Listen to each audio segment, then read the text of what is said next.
त्याचं झालं असं, की मी आले होते इथे नव्यानेच रेंटवरती राहायला आणि झालं असं, की माझा ना जो पाण्याचा नॉब होता ना, तो बिघडला.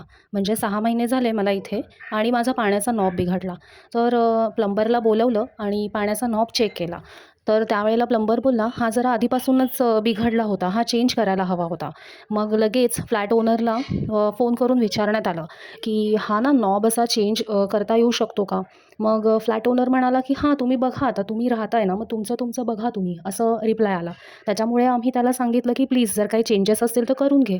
आणि त्यांनी चेंज केला. पैशांची बोलणी तर काही झालीच नव्हती. त्याच्यामुळे मग काही समजलंच नाही. पण जेव्हा पैसे सांगण्यात आले, त्यावेळेला मग आम्ही फ्लॅट ओनरला फोन करून पैसे सांगितले.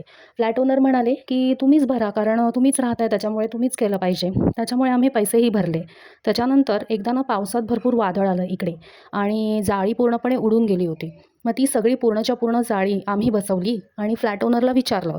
मग फ्लॅट ओनर म्हणाले, की "हां, तुम्ही राहताय ना इथे, मग तुम्हीच बघा तुमचंच म्हणजे तुम्हीच करून घ्या काय करायचं ते."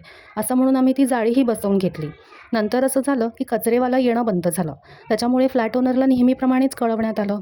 मग फ्लॅट ओनर म्हणाले, की "बघू काय असेल तर तुम्ही विचारा तिथे आजूबाजूला नेबर्सना. मग असेल तर बघा काय कसं ते." मग आम्ही बरं म्हटलं आणि जरा आसपास चौकशी करून कचरेवाल्याचाही प्रॉब्लेम सॉल्व्ह झाला. त्याच्यानंतर पाण्याचा खूप मेजर प्रॉब्लेम यायचा.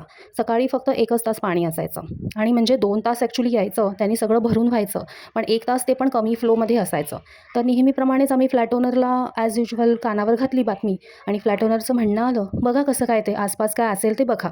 वेळच्या वेळी पैसे तर आम्ही देतच होतो. म्हणजे पैशांच्या बाबतीत तर मी एकदम प्रॉम्प्ट आहे. म्हणजे ज्या दिवशी द्यायचं आहे त्या दिवशी मी देतेच देते किंवा ॲडव्हान्समध्ये मी देऊन टाकते. माझं चालू महिना चालू भाडं असं गणित असतं. त्याच्यामुळे तो काही प्रॉब्लेमच नव्हता.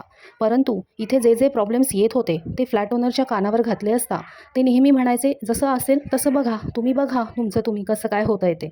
आम्ही बरं म्हणायचो आणि गोष्टी सोडून द्यायचो.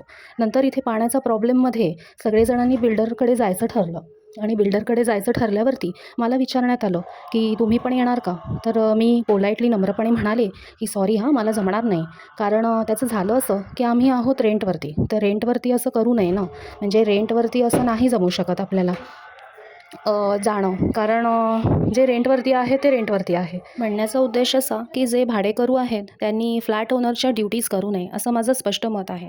त्याच्यामुळे मी काही तिथे गेले नाही आणि मला फ्लॅट ओनरचा कॉल आला असता मी त्यांना नम्रपणे नाही असं म्हटलं, की "सॉरी हां ताई, मला नाही जमणार जायला."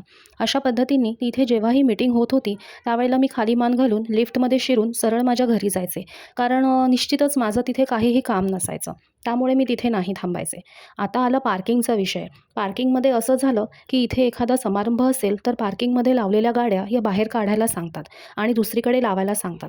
प्रत्येक फ्लॅट ओनरचे ठरलेले एक पार्किंग असते. म्हणजे तसं तर त्यांचंच ठरवलेलं आहे. त्याच्यामुळे आम्ही त्याच्यामध्ये फार भाग घेत नाही आणि अशी वेळ आली असता आम्ही सरळ आमच्या गाड्या बाहेर लावून ठेवतो. म्हणजे सोसायटीच्या डायरेक्ट बाहेर. परंतु हे सगळी गोष्ट आम्ही फ्लॅट ओनर्सना निश्चितच सांगितली, की आम्हाला एक ठराविक स्पेस तरी दिली तरी बरं होईल. कारण बाहेर गाडी लावायची वेळ येणार नाही. परंतु याच्यावरही असं उत्तर आहे, की "बघा तुम्ही तिथे विचारा, अजून काही करता येतंय का?" आणि बघा मग. असं शेवटी उत्तर आल्यानंतर आम्ही म्हटलं, की "ठीक आहे, आम्ही करून घेतो." असं करून आम्ही शेवटी आमच्या गाड्या नेहमी बाहेरच लावतो, गेटच्या बाहेर. आता मला असा प्रश्न पडला आहे, की नक्की आमचं चुकलं आहे का? किंवा काय आहे ह्याचे सगळे रूल? मला नक्की काहीच माहीत नाही. तुम्ही नक्की कळवाल का मला काय आहे रूल्स?